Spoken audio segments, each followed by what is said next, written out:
Guys welcome to Aviyan IAS Academy. तो आज हमारी जनरल साइंस की जो सर्कुलेटरी सिस्टम चल रहा था उसकी सेकंड क्लास है।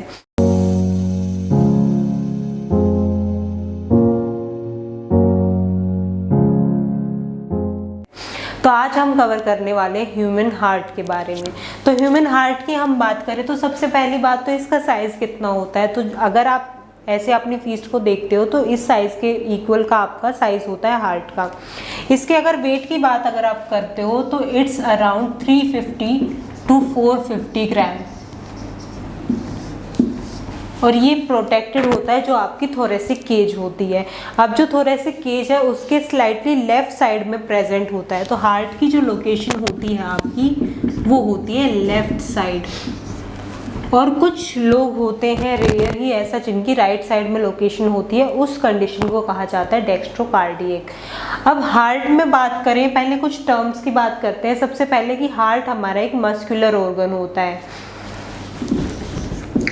उसके साथ साथ इसकी 3 लेयर्स होती हैं और ये जिस लेयर से कवर्ड होता है दैट इज पेरिकार्डियम लेयर, जो एक टाइप से उसको प्रोटेक्शन भी प्रोवाइड करता है। अब जो हार्ट है हमारी, उसकी जो नॉर्मल नर्व्स होती है उसमें आता है आपका आर्टरीज एंड वेन्स। जो आपकी आर्टरीज होती हैं वो कैरी करती हैं प्योर ब्लड को और जो वेन्स है वो कैरी करती है इम्प्योर ब्लड को। वहीं पे जब आप हार्ट की फंक्शनिंग को पढ़ोगे वहीं पे एक और वर्ड आएगा, pulmonary artery and pulmonary vein.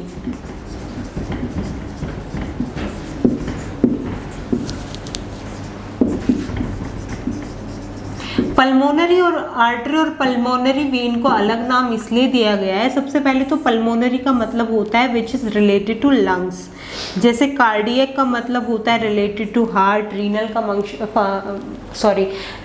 मतलब होता है रिलेटेड टू किडनी, वैसे ही पल्मोनरी का मतलब होता है रिलेटेड टू लंग्स। तो जो पल्मोनरी आर्टरी होती है वो इम्प्योर ब्लड को लेके जाती है और जो पल्मोनरी वेन होती है वो प्योर ब्लड को कैरी करती है। इसलिए इनको अलग नाम दिया गया है क्योंकि सारी की सारी आर्टरी प्योर ब्लड को कैरी करती है, बट पल्मोनरी आर्टरी में इम्प्योर ब्लड होता है। सेम थिंग वेन्स में, जो सारी की सारी वेन्स है वो इम्प्योर ब्लड को कैरी करते हैं, बट जो पल्मोनरी वेन होती है वो प्योर ब्लड को कैरी करती है। अब अगर हम ह्यूमन हार्ट की बात करें तो सबसे पहले तो क्लोज्ड सर्कुलेटरी सिस्टम होता है, जो आई थिंक लास्ट क्लास में हमने बात भी की थी, क्योंकि इसमें जो ब्लड ट्रांसपोर्ट होता है वो होता है थ्रू आर्टरीज एंड वेन्स। तो ह्यूमन का जो सर्कुलेटरी सिस्टम होता है वो होता है क्लोज्ड सर्कुलेटरी सिस्टम। अब ह्यूमन के हार्ट की बात करते हैं तो इसमें होते हैं 4 चैम्बर्स। अगर मैं इसका एक रफ डायग्राम बनाऊं,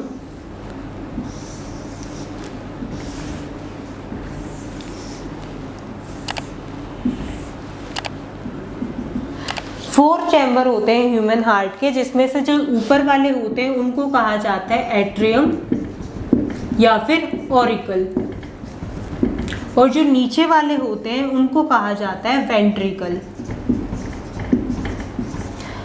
अगर आप एक नॉर्मल इंडिविजुअल को, जैसे मैं अभी यहाँ पे खड़ी हूँ, तो जो ये वाला पोर्शन है मेरा, this is the right side, तो वैसे ही जो ये वाला है this is the right auricle, और इसके नीचे वाला जो है this is the right ventricle.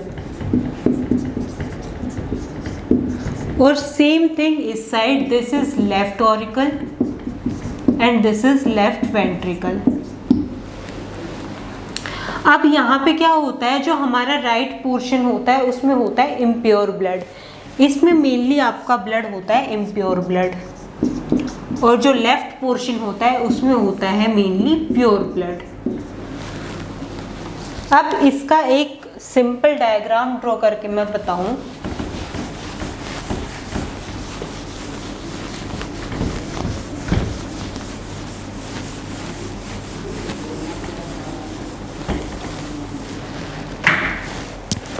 मैं एक बॉक्स से रिप्रेजेंट कर देती हूँ इसको। ये 4 चैम्बर हैं, this is right auricle, this is right ventricle, this is left auricle and this is left ventricle. अब क्या होता है कि राइट ऑरिकल में यहाँ पे मान लो है लंग्स,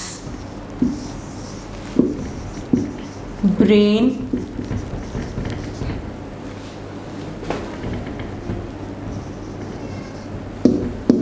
और बाकी के रेस्ट ऑर्गन्स। ये पूरी साइकिल चलती रहती है। इसमें क्या होता है कि जो लंग्स है उनका काम होता है ब्लड को प्योरीफाई करने का। अब जितने भी आपके ऑर्गन्स हैं वहाँ से जो ब्लड आता है वो आता है राइट ऑरिकल में, और यहाँ पे जो ब्लड आएगा वो होगा आपका इम्प्योर ब्लड। सारे ऑर्गन से सर्कुलेट होके ब्लड आया आपके राइट ऑरिकल में, उसके बाद वो जाएगा आपके राइट वेंट्रिकल में। राइट वेंट्रिकल में जाने के बाद ब्लड जाएगा लंग्स के पास। क्यों? क्योंकि लंग्स से उसको प्योरीफाई होके आना है। लंग्स में जाने के बाद अब यहाँ पे जो यहाँ से ब्लड एंटर हुआ था वो था इम्प्योर ब्लड, यानी कि डीऑक्सीजनेटेड ब्लड, और फिर यहाँ से जो ब्लड निकलेगा वो होगा प्योर ब्लड, जो कि लंग्स से प्योरीफाई होके आएगा। तो यहाँ से फिर प्योर ब्लड जाएगा आपके लेफ्ट ऑरिकल में, और लेफ्ट ऑरिकल से वो पास होके जाएगा लेफ्ट वेंट्रिकल में। फिर लेफ्ट वेंट्रिकल वाला वो एरिया है जहाँ से आर्टरीज जो है उसको कैरी करके लेके जाएंगे, आपकी पूरी बॉडी में उसको ट्रांसपोर्ट करेगी। क्योंकि ब्लड का काम क्या होता है? ब्लड का काम होता है ऑल ओवर द बॉडी जितने भी न्यूट्रिएंट्स है, फॉर एग्जांपल आपकी एनर्जी को पहुंचाता है, साथ में जितना भी न्यूट्रिशन है उसको कैरी करता है, उसके साथ ऑक्सीजन को कैरी करता है। तो ये सारी प्रोसेस आपके ब्लड के थ्रू होती है, और जितना भी पंपिंग होता है ब्लड का वो होता है बाय हार्ट। अब जो आपका हार्ट होता है वो ब्लड को पंप करता है, और ब्लड को पंप करने के लिए हार्ट में कॉन्ट्रैक्शन और रिलैक्सेशन चलता रहता है। हार्ट कॉन्ट्रैक्ट करेगा, रिलैक्स करेगा, कॉन्ट्रैक्ट करेगा, रिलैक्स करेगा। अब जो ये कॉन्ट्रैक्शन और रिलैक्सेशन होती हैं ये डिसाइड करती है pressure, that is blood pressure. जो नॉर्मल ब्लड प्रेशर की रेंज होती है ह्यूमन की वो होती है 120/80 mmHg, जिसमें जो 120 है this is systolic blood pressure, जो 80 है this is diastolic blood pressure, and mmHg is the unit. Hg जो है यहाँ पे इट स्टैंड्स फॉर मर्क्यूरी। तो ये नॉर्मल रेंज होती है ब्लड प्रेशर की। अब जो आपने फंक्शनिंग देखी उसमें आपको जो चीज़ याद रखनी है वो है कि जो राइट पोर्शन होगा उसमें इम्प्योर ब्लड होगा, जो लेफ्ट पोर्शन होगा उसमें प्योर ब्लड होगा, जो आर्टरीज होंगी वो प्योर ब्लड को कैरी करेंगी, जो वेन्स होगी वो इम्प्योर ब्लड को कैरी करेंगी, और ऑन द अदर हैंड जो पल्मोनरी आर्टरी होगी वो इम्प्योर ब्लड को कैरी करेगी, और जो पल्मोनरी वेन होगी वो प्योर ब्लड को कैरी करेगी। और ये सर्कुलेशन इसका चलता रहता है कि बॉडी पार्ट्स में गया प्योर ब्लड, बॉडी पार्ट्स से जब वापस ऑरिकल में आया तो इम्प्योर ब्लड आया, इम्प्योर ब्लड से वो जाएगा लंग्स में, वहाँ से प्योरीफाई होके फिर वो लेफ्ट पोर्शन में आएगा, फिर वहाँ से सर्कुलेशन, ये पूरी सर्कुलेशन की साइकिल चलती रहती है। अब जो हार्ट बीट होती है कि पर मिनट में आपका हार्ट कितनी बार बीट करता है, वो होता है 72 हार्ट बीट पर मिनट। और अगर मेल्स, ये होता है फीमेल्स में, और मेल्स की बात करें तो उसमें होता है 78। वहीं पे अगर चाइल्ड, बच्चे की बात करें तो उनकी हार्ट बीट ज़्यादा होती है in comparison of males and females जो अडल्ट होते हैं या फिर जो एडोलसेंसी में होते हैं। जो बच्चे होते हैं उनकी हार्ट बीट होती है अराउंड 120।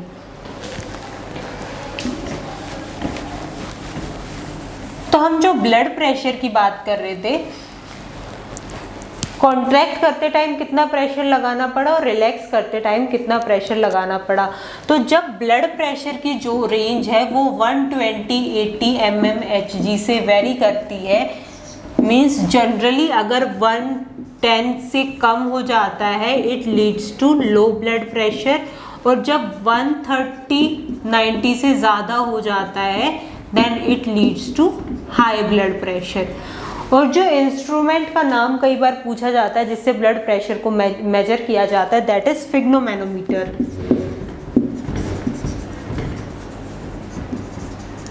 तो ये इंस्ट्रूमेंट का नाम भी आपको याद होना चाहिए।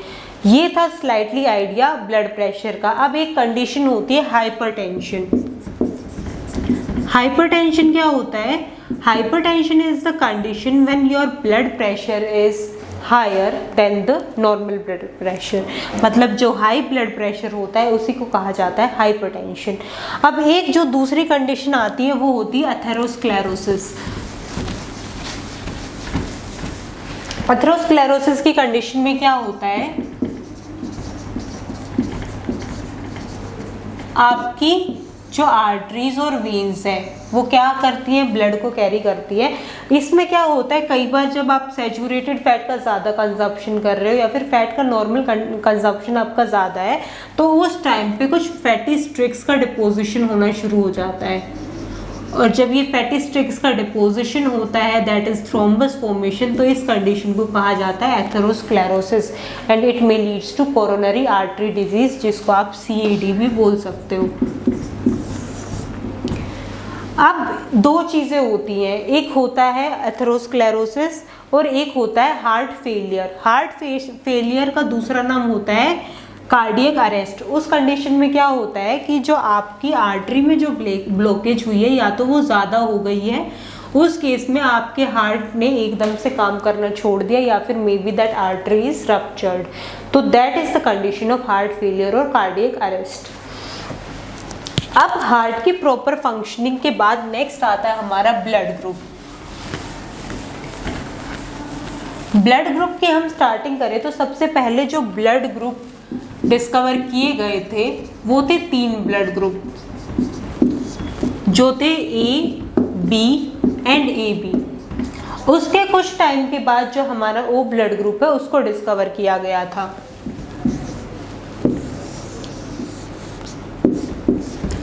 अब यहाँ पे जो क्वेश्चन बहुत बार पूछा जाता है, एक तो होता है कि आपका जो RBC होते हैं उसमें ग्लाइकोप्रोटीन्स प्रेजेंट होते हैं, और वो ग्लाइकोप्रोटीन 2 टाइप के होते हैं, जिनमें फर्स्ट आता है एंटीजन एंड सेकंड आता है एंटीबॉडी। जो एंटीजन होता है वो रिप्रेजेंट कर, वो आपके RBC के सरफेस पे होता है। सबसे पहली बात तो जो आपके रेड ब्लड सेल है उसके सरफेस पे प्रेजेंट होता है। दूसरा जो एंटीबॉडी होती है वो प्रेजेंट होती है जो प्लाज्मा होता है उसके सरफेस पे, प्लाज्मा सेल्स के सरफेस पे। अब जो यहाँ पे जो चीज़ याद रखनी है वो आपको ये याद रखनी है कि जो आपका ब्लड ग्रुप डिसाइड होता है वो होता है by antigen. Antigen is the thing which will decide your blood group, कि आपका ब्लड ग्रुप क्या होगा। दूसरी चीज़ अब यहाँ पे आती है कि एंटीजन को रिप्रेजेंट किया जाता है कैपिटल A और कैपिटल B से, और एंटीबॉडी को रिप्रेजेंट किया जाता है स्मॉल a और स्मॉल b से। अब जो मैंने बताया कि ब्लड ग्रुप आपका एंटीजन बताता है कि कौन सा होगा, तो इसका क्या मतलब है,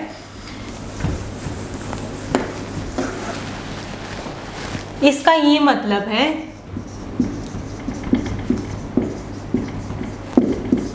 अब अगर आपकी बॉडी में एंटीजन A है तो आपका ब्लड ग्रुप A होगा, अगर एंटीजन B है तो आपका ब्लड ग्रुप B होगा, अगर AB है तो आपका ब्लड ग्रुप AB होगा, और अगर कोई भी एंटीजन प्रेजेंट नहीं है तो आपका ब्लड ग्रुप O होगा।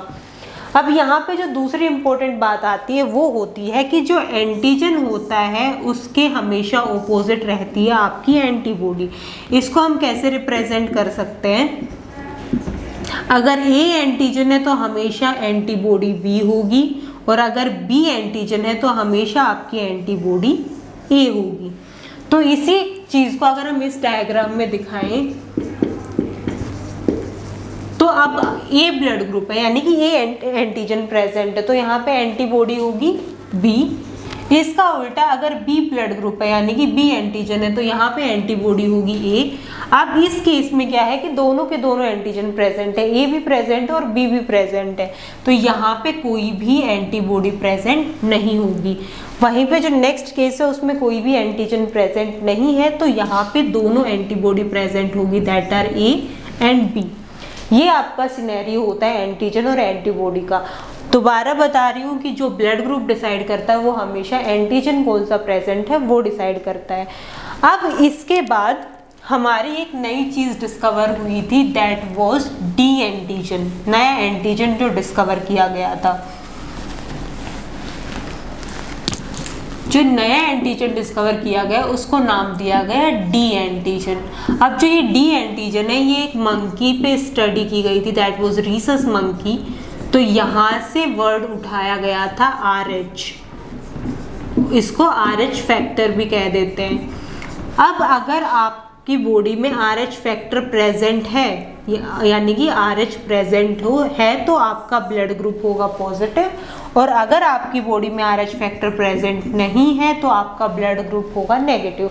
फॉर एग्जांपल A पॉजिटिव मतलब डी एंटीजन प्रेजेंट है, A नेगेटिव मतलब डी एंटीजन प्रेजेंट नहीं है। तो अब जो ये चीजें हैं यहाँ पे, अगर ये ब्लड ग्रुप आपका A पॉजिटिव है तो यहाँ पे मतलब A एंटीजन के साथ D भी प्रेजेंट है। अगर A नेगेटिव है तो जैसे पहले था सिर्फ A एंटीजन प्रेजेंट है।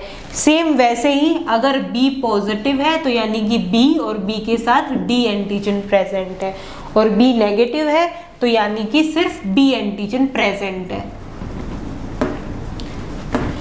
अब एक जो क्वेश्चन कई बार आता भी है और स्कूल टाइम से ही पढ़ते आ रहे हैं, which is the universal donor and which is the universal acceptor.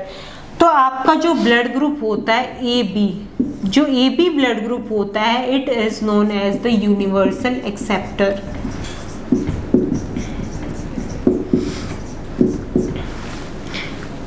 क्योंकि AB जो ब्लड ग्रुप है उसमें कोई भी एंटीबॉडी प्रेजेंट नहीं है, तो इसको आप ब्लड ग्रुप A भी दे सकते हो, ब्लड ग्रुप B भी दे सकते हो, AB भी दे सकते हो और O भी दे सकते हो। कोई भी ब्लड ग्रुप आप इसको दे सकते हो, ये उसको एक्सेप्ट कर लेगा। ऑन द अदर हैंड जो O ब्लड ग्रुप होता है, it is known as universal donor. अब ये यूनिवर्सल डोनर इसलिए है क्योंकि एक तो इसमें कोई भी एंटीजन प्रेजेंट नहीं है, दूसरा इसमें दोनों एंटीबॉडी प्रेजेंट है। तो ये किसी भी ब्लड ग्रुप वाले इंसान को ब्लड डोनेट कर सकता है बट खुद एक्सेप्ट नहीं कर सकता है। This is the difference. अब जो RH फैक्टर की बात है, तो RH फैक्टर के ऊपर आज के टाइम पे मेल और फीमेल का RH फैक्टर चेक किया जाता है शादी से पहले, चेक करने के लिए कि RH फैक्टर क्या है। वो किस लिए किया जाता है, उसका एक रीज़न तो ये है कि एक तो अगर वो एंटीबॉडी प्रेजेंट नहीं होती तो वहाँ पे क्या होता है कि ब्लड क्लॉट होना शुरू हो जाता है, क्योंकि एंटीबॉडी आपके ब्लड प्लाज्मा में प्रेजेंट होती है। तो फॉर एग्जांपल फादर जो है उनका ब्लड ग्रुप का जो फैक्टर है वो है RH पॉजिटिव, जो मदर है उनका है नेगेटिव, और उनका जो फर्स्ट चाइल्ड हुआ वो है विद ब्लड ग्रुप पॉजिटिव। अब क्योंकि जो बेबी कंसीव किया है वो मदर ने कंसीव किया है, बट मदर की बॉडी में नेगेटिव RH फैक्टर है, तो जब पॉजिटिव वहाँ पे आया तो वहाँ पे जो एंटीबॉडीज है मदर की बॉडी में वो जनरेट करना शुरू हो जाती है। फर्स्ट चाइल्ड की जो डिलीवरी है वो नॉर्मल होती है, उसके बाद जब सेकेंड चाइल्ड की बारी आती है तो यहाँ पे जो वुमेन है उसकी जो एंटीबॉडीज डेवलप हुई थी against the RH positive factor वो स्ट्रॉन्ग होना शुरू हो जाती हैं, और स्ट्रॉन्ग होना शुरू हो जाती है तो it leads to blood clotting, और अल्टीमेटली उससे उस चाइल्ड की डेथ हो जाती है। दिस इज द रीज़न कि RH फैक्टर क्यों ज़रूरी होता है और क्यों उसका टेस्ट कराया जाता है। अगर यहाँ पे जो फर्स्ट चाइल्ड था वो नेगेटिव ही होता तो यहाँ पे एंटीबॉडीज मदर की बॉडी में नहीं बनती, क्योंकि वही ब्लड ग्रुप मदर की बॉडी में वही RH फैक्टर और बेबी की बॉडी में भी वही RH फैक्टर है। ये हुआ सिनेरियो जब उसके मदर का जो RH फैक्टर है उसके पॉजिटिव RH फैक्टर वहाँ पे बना। तो this is the overall review of the human circulatory system जो आज हमारा कवर हो चुका है। तो अब हम मिलेंगे जनरल साइंस की नेक्स्ट क्लास में, तब तक के लिए अपना ध्यान रखिए। Thank you.